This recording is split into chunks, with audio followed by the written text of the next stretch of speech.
सृष्टि को कहते हैं माँ चलाती है। बिल्कुल, इस सृष्टि की उत्पत्ति ही माँ है। कलयुग में इंसान के पास सब कुछ है, धन है, दौलत है, शोहरत है, लेकिन उसके बाद भी एक खालीपन है। उसके पीछे रीजन है, आशाएं इतनी कर ली है लोगों ने कि वो पूरी हो ही नहीं सकती। बहुत कठिन है गुरुजी धर्म के मार्ग पे चलना।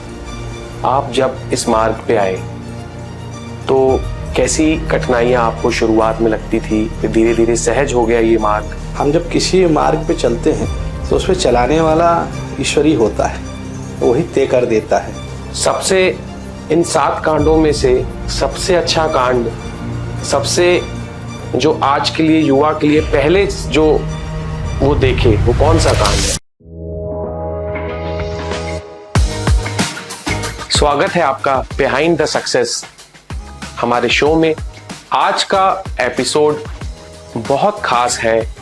आज हम बात करेंगे कैसे हम अपने जीवन में आगे बढ़ सकते हैं, कैसे हम अधर्म से धर्म की ओर चल सकते हैं, कैसे सफलता पा सकते हैं, क्या ज्ञान छुपा है रामचरितमानस में, क्या ज्ञान छुपा है रामायण में, कैसे राम जी ने धर्म के मार्ग पे चल के हम सबको शिक्षाएं दी। हम उन शिक्षाओं के बारे में जानेंगे। आज हमारे बीच हैं स्वामी राघव देवाचार्य जी। गुरुजी ने 8 वर्ष की उम्र से ही ये मार्ग चुना, जीव कल्याण के राह पर चल के हम सबको एक ही मार्ग पे चलने की शिक्षा दी। वो है धर्म का मार्ग, वो है राम का मार्ग। आइए जानते हैं हमारे इस एपिसोड में। मैं राम हिरानी, मेरी पूरी बिहाइंड द सक्सेस टीम की ओर से गुरुजी का इस शो पे स्वागत करते हैं, वंदन करते हैं, अभिनंदन करते हैं। आप आए हमारे शो पे, आपने अपना कीमती वक्त निकाला। कुछ शब्द नहीं है हमारे पास, आपके सानिध्य में ही सारी शक्तियां हैं।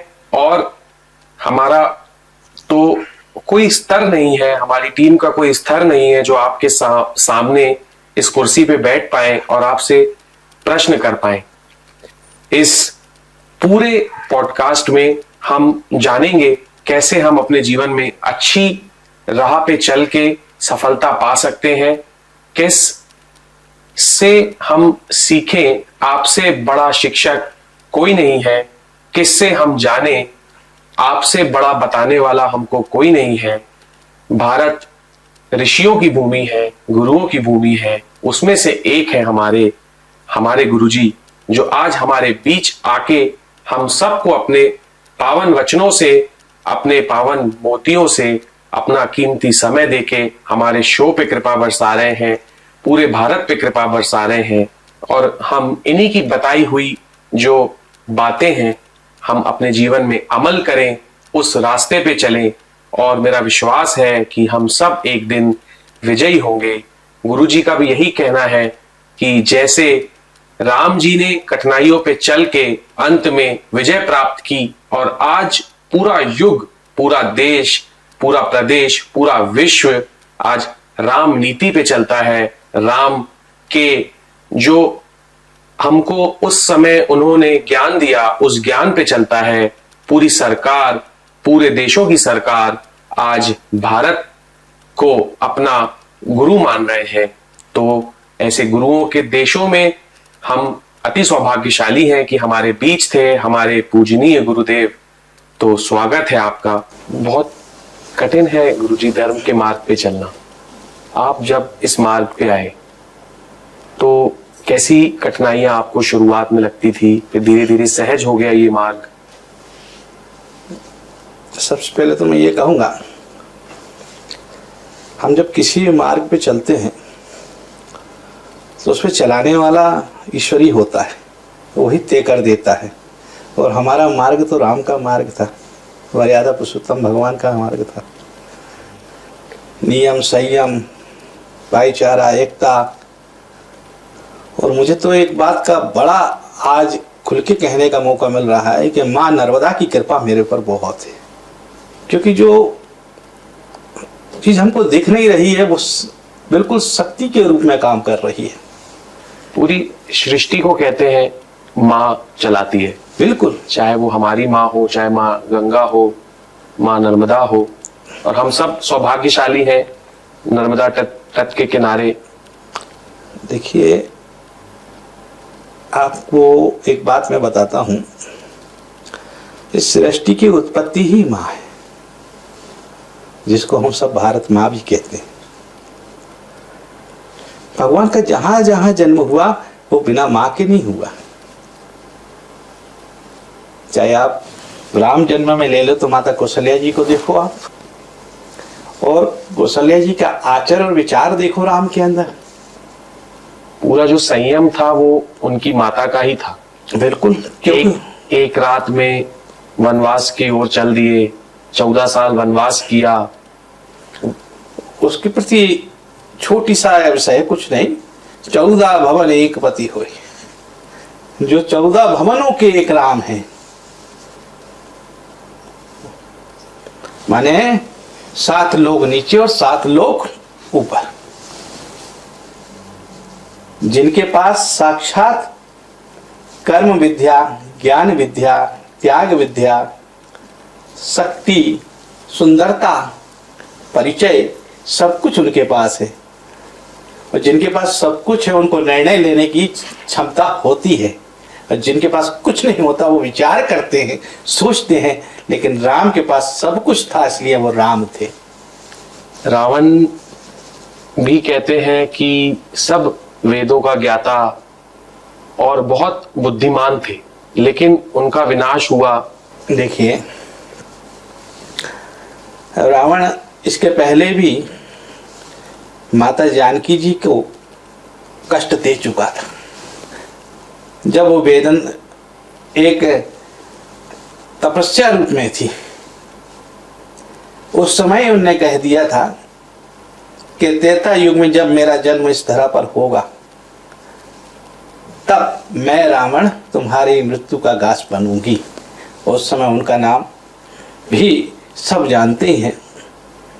और जानकी जी ने जब अपने स्वरूप का परिचय दिया तो पूर्ण परिचय नहीं था, वो तो छाया थी। और उसके पहले का परिचय उनका वेदवंती था, उसके कारण उन्होंने अपना परिचय इस समय दिया कि उस समय आपने जो भी किया उसका परिचय मैं आज दे रही। क्योंकि जीवन में जो भी कुछ हम करते हैं, जैसा भी बोते हैं, वैसा ही हमको काटना पड़ता है। क्योंकि राम जी का जन्म जग का मंगल करने के लिए हुआ था, और माता जानकी जी का इस धरा पर जन्म कल्याण के लिए हुआ था। कहते हैं ना कि जो भी चीज होती है अच्छे के लिए होती है। आज राम जी वनवास गए, उससे हम कलयुग में बहुत कुछ सीख रहे हैं। हर युग में अलग अलग भगवान आए, श्री कृष्ण आए, राम आए। इस कलयुग में गुरु अवतार, कहते हैं ना, सारे तीर्थ धाम जो है वो गुरु के चरणों में होते हैं। सातों जो है मंडल, आवा मंडल, सब गुरु के अंदर समाये हुए हैं। पूरी शक्तियां लेके गुरु आते हैं, और कलयुग में जो उद्धार होगा वो गुरु के माध्यम से ही होगा। आपको बड़ा अच्छा एक प्रसंग सुनाता हूं। भगवान राम जी ने भी अपने गुरु के प्रति आदर व्यक्त किया था, उनको ही श्रेष्ठ माना था। लेकिन द्वापर में भगवान श्री कृष्ण की लीला का वर्णन देखा जाए, संदीपनी जी जो अपने गुरु के प्रति बड़े समर्पित थे, इतने समर्पित थे कि अपने गुरु के लिए प्राण भी दे दें, ऐसे गुरु और शिष्य की परंपराएं थी। लेकिन संदीप जी ने पूरी विद्या धारण करने के बाद वो उज्जैन नगरी आ गए, और उज्जैन नगरी में आकर उन्हें अपना पाठशाला गुरुकुल खोला और वहां विद्या देने लगे। लेकिन कुछ समय बाद जब खबर आई कि गुरुजी अस्वस्थ हैं, तो सब लोग वहां पहुंचे, और गुरुजी सबको कुछ ना कुछ दे चुके थे। लेकिन संदीप जी के पास देने के लिए कुछ नहीं बचा गुरु के पास। तो संदीप जी को देखकर गुरु के आंखों में आंसू आ गए कि मेरा सबसे प्रिय शिष्य था, इसको मैं कुछ नहीं दे पा रहा हूं। तब उन्होंने कहा, संदीप जी ने ये कहा, गुरुजी आपके पास एक ऐसी कीमती चीज है जो अभी तक आप किसी ने को नहीं दिया। आपने उनने क्या कहेंगे आपका आशीर्वाद। तो उन्होंने उनको आशीर्वाद दिया कि जाओ संदीपनी, जब भगवान श्री कृष्ण इस तरह पर जन्म लेंगे तो वो तुम्हारे ही शिष्य होंगे। जाओ। गुरु क्या नहीं दे सकता, गुरु तो भगवान भी दे सकता है, गुरु भगवान से मिला भी सकता है, तो गुरु तो भगवान से बड़ा हो गया ना। ज्योति ज्योत है, बिल्कुल हर कण कण में है। और कलयुग में इंसान के पास सब कुछ है, धन है, दौलत है, शोहरत है, लेकिन उसके बाद भी एक खालीपन है, एक असमंजस भरी जिंदगी है। उसके पीछे रीजन है, आशाएं इतनी कर रही है लोगों ने कि वो पूरी हो ही नहीं सकती। जिसके पास धन है वो सोच रहा है और धन आ जाए, धन पे धन, धन पे धन। जब उसके अंदर स्थिरता आ ही नहीं रही है तो वो धन उसका किस काम का। सबसे पहले उसके अंदर मन की शांति आना चाहिए, स्थिरता आना चाहिए, तब तो वो धन सही जगह वो खर्चा कर पाएगा। संयम नहीं है। बिल्कुल सही बात है, संयम है ही नहीं। जहाँ विवेक नहीं है वहाँ संयम कैसे हो जाएगा। विवेक होना बहुत जरूरी है। किसी को अगर इस मार्ग पे चलना है, आप के मार्ग पे, सतमार्ग पे, हम देखेंगे सतमार्ग पे जो चल रहा है वो ज्यादा दुखी है, और जो दूसरे काम कर रहा है वो सुखी है। कलयुग में जो अच्छे लोग हैं उनकी मृत्यु आकस्मिक हो जाती है और चीजें बहुत विपरीत हो रही हैं। देखिए, सत्य को ठुकराया नहीं जा सकता, सत्य को अपनाया जा सकता है। आदमी असत्य में जीने का प्राणी बन चुका है। यदि वो सत्य में जिएगा तो ईश्वर को पाएगा ही और अपने जीवन को सफल कर लेगा। क्योंकि व्यक्ति जीवन के उद्देश्यों को ढूंढ नहीं पा रहा, इसलिए वो भटक रहा है। सबसे पहली बात, माता पिता सेवा करता ही नहीं है, आचरणों से गलत रास्ता पकड़ लिया है, पैसा आ गया तो नशाखोरी में लग जाता है। वो अपने आप को ढूंढ ही नहीं रहा कि मेरा जन्म क्यों हुआ है, मेरा आगमन क्यों हुआ है, मुझे करना क्या है, मेरे जीवन के उद्देश्य क्या है और मैं उद्देश्य करके करने क्या वाला हूं, वो उसको मालूम ही नहीं है। बस वो चला जा रहा है, चला जा रहा है, चला जा रहा है, बस और कुछ नहीं। 84 लाख योनियों के बाद कहते हैं मनुष्य जन्म मिलता है। बिल्कुल। और आपने अभी बताया कि 7 लेवल नीचे और 7 लेवल ऊपर, ये पूरा ब्रह्मांड है। पूरा ब्रह्मांड ईश्वर का है। देखिए, मैंने भी आपको बताया, पाताल लोग, स्वर्ग लोग और हम सब बैठे हैं मृत्यु लोग में। और ये मृत्यु लोग इतना प्रिय है भगवान को, यहाँ बार बार भगवान जन्म लेते हैं और भगवान 24 अवतार तक ले चुके हैं इस धरा पर। और ईश्वर की इच्छा होती है कि मनुष्य तन में ही आऊं। कहते हैं ना, राम जी का कार्य था, सिया राम मैं सब जग जानी करहूं प्रणाम जोर जुगवानी। भगवान के विचार ही थे। समाज का कोई भी वर्ग, चाहे छोटा हो बड़ा हो जैसा भी हो, भगवान सबसे प्रेम करते थे। भगवान का आचरण किसी एक के लिए नहीं था, पूरे संसार के लिए था, तभी तो वो राम थे। नहीं तो वो कहते कि हम सबरी से क्यों मिले। जब कनंद ने कहा कि जाओ, सबरी आपकी प्रतीक्षा कर रही है, राक्षस को उतारा, सबरी जी से मिले। जटायु के प्रति प्रेम व्यक्त किया, केवट के प्रति उनने इतना प्रेम दिखाया, निषादराज जी को जोड़ा। हाँ, थोड़ा सा लक्ष्मण भैया का स्वभाव थोड़ा अलग था, थोड़ा तेज थे। लक्ष्मण भैया जी निर्णय लेने की क्षमता बहुत ज्यादा थी, क्योंकि वो लक्ष्य को जानते थे, शेषनाग थे। अच्छा। लेकिन भगवान जानते थे कि थोड़ा शांति रखो, धैर्य रखो, उस लक्ष्य तक हम पहुंच जाएंगे। तब तक लक्ष्य तक नहीं पहुंचे, तब तक धैर्य नहीं रखते थे। लेकिन मैं एक बात और कहूंगा, धैर्य इतना नहीं हो जाना चाहिए कि देर हो जाए। लेकिन गुरुजी, आज के जमाने में न धैर्य है न लक्ष्य है। मनुष्य चले जा रहा है, वही दौड़ है, सुबह निकल रहा है, रात को आ रहा है, वही दौड़ रहा, दौड़ते दौड़ते मृत्यु आ जा रही है। और मैं आपसे कह रहा हूं कि वो एक दिन हफ्ते में रामचरितमानस के 7 कांडों में से कोई भी एक कांड पढ़े, चाहे बालकांड पढ़ ले। बालकांड में भगवान की सारी लीलाओं का परिचय उसको मिल जाएगा कि भगवान ने कैसे आदर्श प्रस्तुत किए। अयोध्या कांड चला जाए तो अयोध्या कांड में उसको पता चल जाएगा राज अभिषेक भगवान का हो रहा था, भगवान के साथ वनवास हो गया। अरण्य कांड में चला जाए तो भगवान को वन यात्रा को पता चल जाएगा वन होता क्या है। स्कंदना में चला जाएगा तो मुलाकात की चर्चाएं हो जाएंगी। और जैसे ही चलते चलते सुंदर कांड में बैठेगा तो हनुमान जी के चकाचक दर्शन होंगे उसको विशाल रूप से, तो उसके सारे दुख दूर हो जाएंगे और जीवन सुंदर हो जाएगा। आगे पहुंचेगा युद्ध कांड में तो रावण तैयार है। रावण कौन है? हमारे अंदर बैठा हुआ अहंकार, उसको वहां मारना पड़ेगा। और जब उत्तर कांड में पहुंचेगा तो जीवन का सारा उत्तर उसको मिल जाएगा, तो उसका जीवन सफल हो जाएगा। सबसे इन 7 कांडों में से सबसे अच्छा कांड, सबसे जो आज के लिए युवा के लिए पहले जो वो देखे, वो कौन सा कांड है? देखिए, रामचरितमानस मैंने आपको बताया, रामचरितमानस और रामायण वाल्मीकि जी के द्वारा लिखी गई है जी, इसलिए उसको रामायण कहा गया है। और रामचरितमानस गोस्वामी तुलसीदास जी ने लिखी है, इसलिए उसको रामचरितमानस कहा गया है। मैं तो दो ही के लिए एक ही बात कहता हूं, आप जब तक पूरा नहीं पढ़ेंगे तब तक आपको रामायण का ज्ञान प्राप्त नहीं होगा। और रामायण में ही और सब कुछ है। और एक बात है कि यदि आप सुंदर कांड पढ़ लें तो आपकी विजय ही विजय है। ऐसी पंक्ति जो आपको सबसे अति प्रिय हो? देखिए, मेरे को सबसे अच्छी पंक्ति रामचरितमानस में एक ही लगती है, राम जन्म जग मंगल है तू।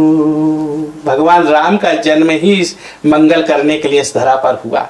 और फिर भरत का भाव, तो वो तो क्या कहना, अर्थ ना धर्म ना काम रुचि गति ना चहु निर्माण, जन्म जन्म रति राम पदु ये वरदान ध्यान। भगवान का नाम ही हमको मिल जाए तो हमको संसार की सारी आडंबरों से हम दूर हो सकते हैं।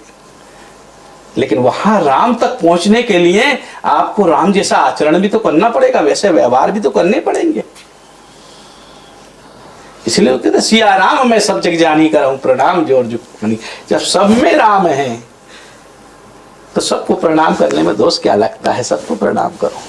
और हमारे आचार्य विचारों का तो हमको विशेष ध्यान रखना चाहिए कि हमारे आचार्य विचार क्या है। हमारे गुरु ने हमको जो मार्गदर्शन दिया हमको उस पर चलना है। गुरु कभी गलत दिशा में आपको नहीं ले जा सकता। 3 गुरु बताए हैं। प्रथम गुरु ही माँ है, जननी है, शिक्षा गुरु जो शिक्षा देता है, और जो इष्ट गुरु जो भगवान से मिला देता है। और जब वो भगवान से मिलाता है तो आपको भी वैसा बनना पड़ेगा, वैसा तैयार होना पड़ेगा, तब तो आप वहां तक पहुंच पाओगे। इसलिए तो शुरू में ही कह दिया है, मंगल भावन हा मंगल हारी प्रभु सो दशरथ अजिरे बिहारी। सब मंगल हो, सबका आनंद हो, सबका जीवन सफल हो।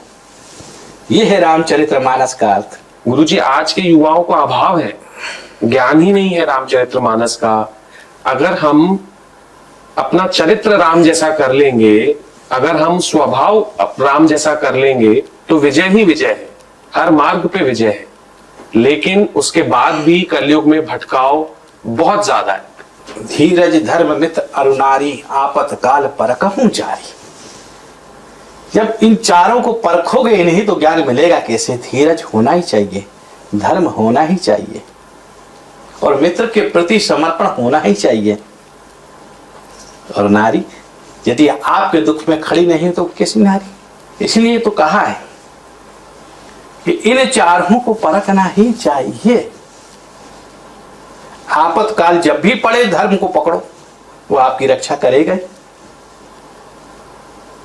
और आपकी जब रक्षा होगी तो आप अपने आप आपका मन उसकी ओर लग जाएगा। आप बताइए कितनी प्रकार की पूजाएं, कितनी प्रकार के विधान चल रहे हैं,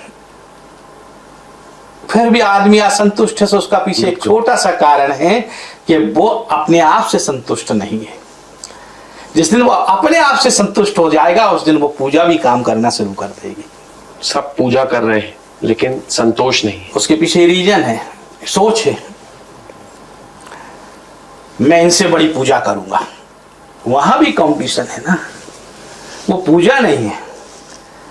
जहां दोष दूर हो जाते हैं, जहां भाव एक हो जाते हैं, जहां छोटा बड़े का अंतर खत्म हो जाता है, जहां प्रेम ही प्रेम होता है, वहीं राम होता है। एकदम सही गुरुजी। बहुत डिप्रेशन कलयुग में, युवाओं में हम जगह जगह देख रहे हैं, डिवोर्स, आत्महत्या, सब बुराइयां बढ़ती चली जा रही है, अच्छाइयां नीचे हो जा रही है, बुराइयां ऊपर हो जा रही है, और कोई रास्ता नहीं निकलता, कोई हम लोगों को रास्ता नहीं दिखता कि हम एक सही मार्ग पे चलें। आज पूरे युवा शक्ति के को अपन देखते हैं तो सब आप देखोगे कि अधर्म के मार्ग पे आगे बढ़ रहे हैं। इतने गुरु हैं, इतनी शक्तियां हैं, इतना समझाना है, लेकिन उसके विपरीत अधर्म बढ़ रहा है। क्या ये कलयुग का अंत है? नहीं, हम 27 कलयुग में बैठे हैं, 27वें कलयुग है अब इस समय। हमारे पीछे 26 कलयुग निकल चुके हैं। देखिए, हम जब बचपन में होते हैं तो हमारा स्वभाव कुछ और होता है। जब हम तरुण अवस्था में आते हैं तो ऐसे तरुण होते हैं कि आनंद से सोते हैं, खाते हैं, आनंद करते हैं, वो स्वभाव अलग होता है। युवक अवस्था में आते तो विचार अलग होते हैं। ये वही त्रेता, द्वापर और कलयुग की अवस्था है। हम बहुत जल्दी निर्णय लेने के कार्य करने लगे हैं इस समय। उस समय हमारे माता पिता का आचरण होता था, हमारे पीछे एक पूरा परिवार खड़ा होता था जब जाके हम कोई कार्य करते थे। आज हम स्वयं भी निर्णय लेने के कार्य कर रहे हैं, इसलिए हम पछता रहे हैं। आज डिवोर्स के कारण क्या हो रहा है, इसके पीछे कारण है कि आप कम अवस्था में विवाह कर रहे हैं, कम उम्र में तो डिवोर्स हो रहा है, झगड़े हो रहे हैं। हाँ, दूसरी बात, समझ आपको समझ है ही नहीं, क्योंकि हमने आपको बताया ना पहले, जब तक आपके परिवार का आशीर्वाद आपके साथ नहीं होगा तब तक वो चीजें सफल नहीं होती। परिवार का आशीर्वाद अनिवार्य है, चाहे वो आगे हो चाहे पीछे हो, कैसे भी आपको आशीर्वाद लेना ही चाहिए, क्योंकि वो आपको भी मालूम होगा कि हमारे पीछे कोई ना कोई ऐसा एक सपोर्ट होना चाहिए।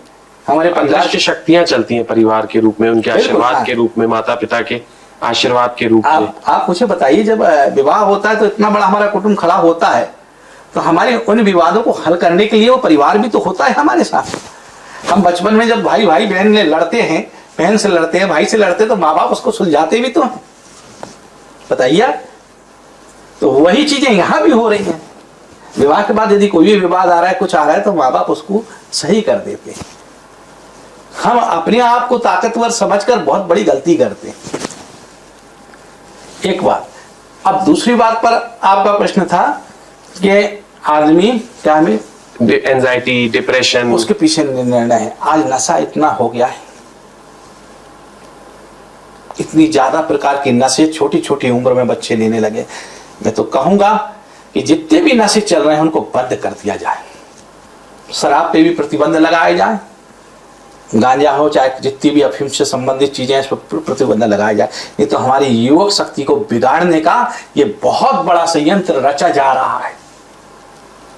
उनको मानसिकता उनकी खराब की जा रही है, उनको भटकाया जा रहा है। पहले आतंकवादी लोग क्या करते थे आपको मालूम है? बम फेंक के मारते थे, अब जहर दे के मार रहे हैं। मेरा यही कहना है कि इस पर सुधार होना चाहिए। हाँ, बच्चों को भी अपने विश्वास के साथ काम करना चाहिए। यदि वो एग्जाम में फेल हो रहे हैं तो उनको दुख नहीं होना चाहिए, फिर से ट्राई करना चाहिए। यदि कोई चीजों में वो आगे पीछे हो रहे हैं तो उनको किसी को नापना नहीं चाहिए, अपने आप को नापना चाहिए और अपनी योग्यता का परिचय देना चाहिए, तभी उनकी विजय हो सकती है। क्योंकि आज हम जो चीजें देख रहे हैं वो कंपटीशन में खड़े होकर आदमी सबसे ज्यादा परेशान हो रहा है। समाज की उन्नति 3 चीज में छुपी है। पहली, आपको अपना परिचय अच्छा देना है। दूसरी, यदि आपको लग रहा है कुछ बिगाड़ रहा है तो उसको सुधारने में तुरंत लग जाना है। और तीसरी और आखिरी, अपने माता पिता के प्रति आचरण विचार बहुत अच्छा रखना है। ऐसी कौन सी बात है जो आपने अपने गुरुवर राम भद्राचार्य जी से सीखी और आप हम सबको बताना चाहते हैं कि एक बात वो जीवन में पालन करके हम सब श्रेष्ठ बन सकते हैं? नैतिकता। खूब पढ़ो, नैतिकता का ध्यान रखो। नियम और संयम से चलो, अपने आचरण को सबसे अच्छा रखो और अपना चरित्र बहुत पवित्र रखो। बाकी सब तो बाद में प्राप्त हो जाएगा। जब चरित्र ही खराब हो जाएगा तो कितनी कुछ प्राप्ति कर लो, कुछ नहीं होना। सबसे पहले चरित्र है, यदि चरित्र आपका अच्छा रहेगा तो आपको सारी चीजें प्राप्त हो जाएंगी। गुरुजी, चरित्र पे आपने बताया, आज हम देख रहे हैं कलयुग में या इस युग में कोई चरित्र किसी का किसी से बचा ही नहीं है। सब कुछ ओपन हो चुका है, बिल्कुल किसी से कुछ छुपा नहीं है। अपन देखेंगे माता पिता को कष्ट दे रही है संतान, अनाथ आश्रम भरे रखे हैं। आप देखोगे जो जेल है, इतने अधर्म है भरे रखे हैं। सच्चे सच्चे इंसान जो है वो ज्यादा परेशान है। जिनके पास पैसा है, पद है, पावर है, वो आज ऐसे ही घूम रहे हैं, खुला घूम रहे हैं, उनको कोई कुछ कहने वाला नहीं है। मेरा तो आपसे एक ही बात कहना है और मेरे मन में भी है, देर है लेकिन अंधेर नहीं है। सबको फल मिलेगा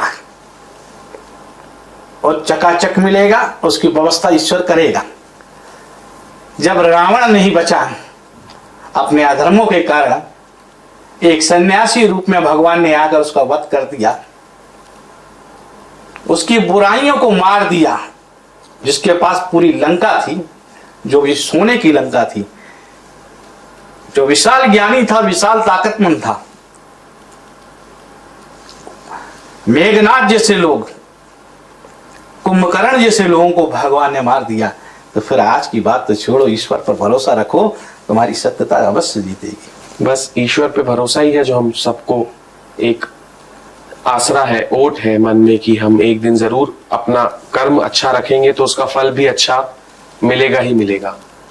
मैं एक बात जानता हूं, मेरा अनुभव है जीवन का, कठिनाई तो हर चरण में आती है। आप उद्योग खोलोगे तो उसमें थोड़ी कठिनाइयां आएंगी। आप संत बनने जाओगे तो आपसे बड़ा व्यक्ति आपको बनने नहीं देगा, आपको परेशान करेगा, आपको बढ़ने नहीं देगा। आपके सम्मान से उसको परेशानी हो जाएगी। जब हम दूसरे का सम्मान करेंगे तो आपका सम्मान अपने आप हो जाएगा।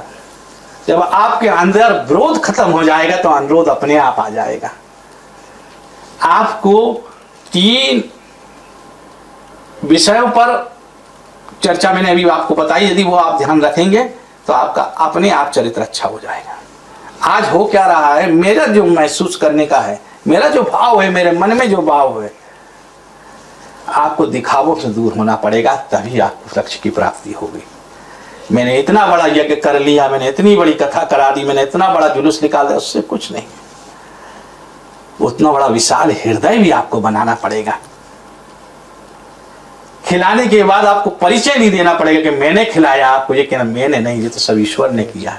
क्योंकि इस धरा पर एक पक्षी भी यदि दाना खा रहा है, चींटी से लेकर इंसान तक भी, तो वो ईश्वर के द्वारा खा रहा है। कृपा ईश्वर की ही है, बिल्कुल, जो हम सब भोजन पाते हैं और सब उसी की कृपा से हो रहा है। ये तो आज आपके साथ, आपके सानिध्य में समझ आया कि ईश्वर ही सब कुछ है। लेकिन गुरुजी, मन डरता है, डगमगाता है। अगर सोचें तो सबको छोड़ के जाना है। माँ बाप जिससे प्यार किया, धर्म पत्नी जिसके साथ पूरे उम्र बिताई, सब एक दिन छोड़ के चले जाएंगे। सब अपने स्वार्थ के लिए जीवन जीते हैं। देखिए, हम इसको स्वार्थ ना माने, ये तो भगवान की लीला है, समय समय पर हमको पूरी करनी पड़ेगी। भगवान भी आए तो त्रेता में, फिर द्वापर में कृष्ण को भी तो आना है। आपका दूसरा जन्म भी तो तैयार है, आपको दूसरा जन्म भी तो लेना है, आपको आगे भी तो जाना है। आपने एक दिन बताया था कि स्वर्ग और नर्क हम सब यही देखते हैं। बिल्कुल, यही भोगना है। कर्मों का, अपने कर्मों का हमको यही हिसाब किताब पूरा करना है। इसलिए मैं बार बार लोगों से कहता हूं कि अपने आचरण और अपने विचार बहुत शुद्ध रखो, दूसरे के प्रति अच्छी भावनाएं रखो। यदि कोई बढ़ रहा है तो उसको बढ़ाओ, उसके पीछे मत दौड़ो उसके साथ गलत करने के लिए। नहीं तो चिंता मत करो, तुम एक उंगली उसके साइड करोगे तो बाकी उंगलियां सब तुम्हारे साइड हैं। अपने विचारों को स्थिर रखने का प्रयास करो। आज मैं युवकों के लिए तो एक बात जरूर कहूंगा, कि बहुत स्थिरता से और बड़े विचार विमुख होकर वो काम करे समाज में।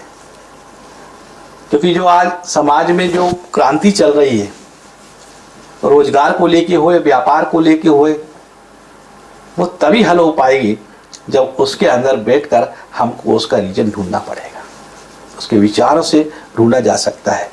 जब हम कहते हैं चंद्रमा तक पहुंच सकते हैं, तो हम उसको नहीं ढूंढ सकते क्या? हमारा भारत की भूमि के लोग क्या नहीं कर सकते? हमारे भारत के विद्यार्थी जाकर देश विदेशों को चला रहे हैं, वहां बड़े बड़े इंजीनियर बन के वो बड़े बड़े काम कर रहे हैं। तो ये भारत की भूमि के ही बच्चे हैं। यदि ये सारे भारत की भूमि में लगकर यदि काम करने लगे तो हमारा देश क्या नहीं हो जाएगा। एकदम सही। गुरुजी, आपको पता था कि इसी मार्ग में मेरे को चलना है? बचपन से ही रुचि थी या आपने विद्या और घर सब त्यागना पड़ता है इस राह में चलने के लिए? देखिए, ये सब निश्चित है हमारे जीवन में, कौन क्या करेगा, सबके लिए सब कुछ निश्चित है। सबका मन होता है एक कि आगे बढ़ना, लेकिन ये एक ऐसा मार्ग है, बड़ा कठिन मार्ग है। इसमें तप तपस्या है, त्याग है। श्रीमद् भागवत में आता है, जब तक आपके अंदर भक्ति नहीं आएगी तब तक ज्ञान और वैराग्य आ ही नहीं सकता। सबसे पहले भक्ति है। हम हर जगह माँ की चर्चा कर रहे हैं, वो बात सही है, यहाँ भी भक्ति पहले है। जब भक्ति आपके अंदर अच्छी प्रवेश हो जाएगी, प्रवेश कर जाएगी, तो अपने आप ज्ञान आना भी शुरू हो जाएगा और अपने आप आपका वैराग्य भी प्रबल हो जाएगा। मगर बहुत दुख है मुझे इस बात का कि ये भगवा पहन के लोग गलत काम कर रहे हैं, इस भगवा का अपमान कर रहे हैं। नहीं करना चाहिए। आज इसी भगवा के रूप में कई ऐसे नकली साधु बन के घूम रहे हैं जो लोगों को ठग रहे हैं। ये गलत बात है। रावण ने भी यही कार्य किया था, साधु बन के ही जानकी जी की छाया को हरण किया था, लेकिन उसको उसका कितना बड़ा चुकाना पड़ा वो आप सब जानते हैं। आज जो भी ऐसे काम कर रहा है वो गलत है, या तो वो सुधर जाए, नहीं तो उसको सुधार दिया जाएगा, ये मैं जानता हूं बस। क्योंकि धर्म के आड़ में किसी को नहीं ठगना चाहिए, चाहे वो किसी भी धर्म का हो। धर्म ईश्वर से जोड़ने का एक साधन है, ईश्वर तक पहुंचाने का एक साधन। यदि आप उसी में बेहरूपिया काम करोगे तो बड़ा दुख का काम हो जाएगा। एक ही चीज तो बची है संसार में, बड़ा दुख इस बात का मुझे। जब मैंने ये यात्रा प्रारंभ की थी तो मेरी सोच तो बड़ी सरल और सहज थी। मैं तो कल्याण करने समाज का निकला था। मैं किसी जात पात को नहीं मानता था, मेरी जात कोई नहीं थी, मैं तो एक ही जात को मानता था, बस कर्म। मेरे लिए सब प्रेमी थे, मैं सबसे प्रेम करता था और आज भी करता। लेकिन जो गलत काम करता है, गलत आचरणों का परिचय देता है और हिंदुत्व पे बार बार उंगलियां उठाता है, समाज में भ्रांतियां फैलाता है, धर्म के प्रति गलत आचरण करता है, वो मेरा सबसे बड़ा दुश्मन है। क्योंकि कहा जाता है, जब जब होए धर्म पर हानि, बड़े असुर अधर्म अभिमानी, तब तब ले प्रभु विविध शरीरा, हारे निशाचन सज्जन पीरा। सज्जनों की पीड़ा को हरण करने के लिए, सज्जनों का दुख दूर करने के लिए ही इस धरा पर भगवान का जन्म होता है। यदि सज्जन दुखी है तो गुरु तो दुखी होंगे ही, संत तो दुखी होंगे। इसलिए संतों का कार्य उनके दुख को दूर करना है। उनके दुखों को दूर करते हैं संत और उनको गले लगाते हैं, उनको सही मार्ग में चलने की प्रेरणा देते हैं। उन्हीं को साधु कहते हैं। सबसे बड़ा दुश्मन कहते हैं हमारा क्रोध सबसे बड़ा दुश्मन है। बिल्कुल सही बात, आपने बिल्कुल सही प्रश्न। शब्द जो निकल गए वो दुश्मन बन गए, वो वापस नहीं जा सकते। मैंने आपको शुरू ही में कहा था, आचरण बड़ी आवश्यक चीज है। मर्यादा, आचरण, परिचय, जब आपके अंदर सबके प्रति अच्छी भावना ही रहेंगी, सबके प्रति अच्छे आचरण ही रहेंगे, तो मेरा विश्वास है कि आपको कोई गलत कहेगा ही नहीं। मगर एक जगह की है, कोई छोटी सी कहानी है, 2 मिनट की है। एक बार एक जंगल में एक सर्प रहते थे, वो जो जाता था उसको डस लेते थे। वहां से एक ऋषि मुनि एक बार निकल रहे थे। उन ऋषि मुनि ने उससे कहा कि यार देखो, क्यों डसते हो तुम, किसी को मत डसो। वो ऋषि मुनि की बात मान गया और सीधे चलने लगा। जब वो सीधा चलने लगा तो उसको आकर कुछ लोगों ने इतना मारा कि उसके शरीर से खून निकलने लगा। ऋषि मुनि जब वहां से लौट के आ रहे थे, फिर देखा तो अरे ये तो आत्मरा हो गया, कैसा इसको कष्ट हो गया, किसने मारा इसको। उससे पूछा तो उसने कहा आप ही ने तो कहा था कि ऐसे आचरण करो। तो उन्होंने कहा था मैंने ये नहीं कहा था कि तुम इतने सीधे हो जाओ, कम से कम फुसकार तो मार देते यार। तो हमको अपने आचरणों के साथ, व्यवहार के साथ बहुत अच्छा बनना चाहिए, लेकिन कोई गलत करते दिख जाए, कोई गलत बोलते दिख जाए तो उसका उत्तर तुरंत दे देना चाहिए। सहन शक्ति होना चाहिए, मैं भी कहता हूं, लेकिन वो सहन शक्ति यदि बहुत ज्यादा कष्टदायक हो जाए तो उसका उत्तर जरूर होना चाहिए। आप सब जानते हैं परशुराम जी ने, वो तो राम के साथ परशुराम जी थे, उन्होंने अपने माता पिता पे आक्रमण करने के बाद ही फरसा उठाया। अच्छा, तो क्यों मारते, क्षत्रियों का वध क्यों करते। लेकिन वो क्षत्रिय दोषी थे, इसलिए उनको इस तरह पर मारा, उन राजाओं को मारा, वो गलत थे। राम जी ने अपने परिचय दिया सरलता सहजता का, लेकिन रावण ने गलती करी तो उसकी सजा भी थी। भगवान श्री कृष्ण ने अपना परिचय दिया, लेकिन देवकी की मां के साथ जो किया कंस ने, तो उसका जवाब भी मामा को राम जी ने, कृष्ण भगवान ने दे दिया। तो यदि घर में भी कोई गलत कर रहा है तो उसको सुधारना चाहिए, और बाहर भी कर रहा है तो सुधारना चाहिए, और देश में भी कर रहा है तो उसको सुधारना चाहिए। आपका सानिध्य प्राप्त हुआ, बहुत हमने सीखा, कर्म, रामचरितमानस का ज्ञान, और कैसे जीवन में आगे बढ़ना है, सब कुछ आपने हमको एक छोटे से कम शब्दों में सिखाया, समझाया। हमारी टीम पूरी दिल से आपकी आभारी है। आपका सानिध्य हम लोगों को मिलता रहे, और ऐसे ही आपकी कृपा सब पर बरसती रहे, जैसे हम सब उन्नति करें और एक अच्छे मनुष्य बनके देश के लिए, समाज के लिए, अपने परिवार के लिए कुछ ना कुछ जरूर योगदान दें। और सब इन योगदान देने की जो प्रेरणा है वो आप जैसे गुरुओं से ही है, और हमारा भारत देश जो चल रहा है वो गुरुओं के आशीर्वाद से, गुरुओं के सानिध्य से ही चल रहा है। ये भूमि ही ऋषि मुनियों की है, यहाँ आदिकाल से वेदों का उच्चारण हुआ है। हमने नदियों की पूजा की है, हमने पर्यावरण की पूजा की है, हमने गौ माता की पूजा की है, हमने माता पिता की पूजा की है, हमने संतों की पूजा की है, हमने सूर्य की पूजा की है, हमने पहाड़ों की पूजा की है, हमने वृक्षों की पूजा की है। ये तो भूमि ही पवित्र है भारत। लेकिन उससे अच्छी बात आज मुझे बड़ी अच्छी लगी कि आपका नाम बड़ा सुंदर है, आपका नाम राम है, माँ का नाम कौशल्या जी है।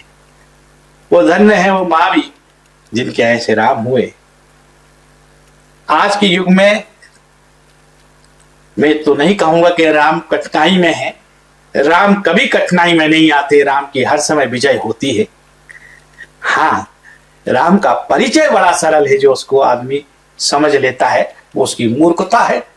राम राम है, राम की विजय हर समय होगी, ये मेरा विश्वास है। मेरा आपसे एक ही प्रश्न है कि आप जहां भी इंटरव्यू करें तो उसमें लोगों के आचरणों को जरूर जानें, उनके व्यवहारों को जानें, और उनसे एक बात जरूर कहें कि दुखी मत हो, चलते रहो, जीवन सफल होगा। अपने विचारों को मजबूत रखो, अपने आधार को मजबूत रखो, और अपने आप को साकार बनाओ, यही आपका नियम है। जय श्री राम, वंदे मातरम, जय भारत।